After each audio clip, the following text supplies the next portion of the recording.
গত মাসের ফিফা উইন্ডোতে উরুগুয়ে ও ব্রাজিলকে উড়িয়ে দিয়ে যুক্তরাষ্ট্রের টিকিট কেটে ফেলেছে আর্জেন্টিনা। বিশ্ব চ্যাম্পিয়নদের স্কোয়াডে তখন লিওনেল মেসি, লাউতারো মার্টিনেজ বা পাওলো ডিবালার মতো কোনো বড় তারকা ছিল না। আর্জেন্টাইনরা প্রমাণ করেছে তারা মেসি ডিবালা ছাড়া কতটা শক্তিশালী তাদের খেলোয়াড়রা।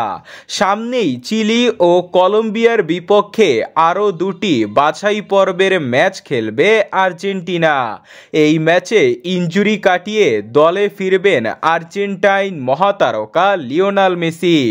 সাথে ইন্টারের জার্সিতে দারুণ ফর্মে আছেন লাউতারো মার্টিনেজ। তাদেরকে নিয়ে আর্জেন্টিনা খেলেছে 4টি মেজর টুর্নামেন্ট। অবাক করা বিষয় হচ্ছে 4টি টুর্নামেন্টের ভিতর 4টি ট্রফি তারা জিতেছে।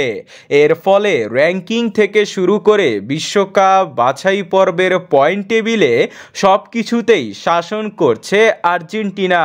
তাই যে কোনো প্রতিপক্ষই হোক না কেন তারা চ্যালেঞ্জ নিতে প্রস্তুত। গতকালই ম্যানচেস্টার ইউনাইটেডের হয়ে আলেহান্দ্রো গার্নাচো গোল করেছেন। সুস্থ রয়েছেন ডিবালা, আলভারেস ও আলমাদা তো আছেনই, তাদের সাথে থাকবে সিমিওনে। কাকে রেখে কাকে খেলাবেন কোচ? ওদিকে লা লিগায় মিডফিল্ডার হয়েও স্ট্রাইকারদের মতো গোল করছেন লো চেলসো।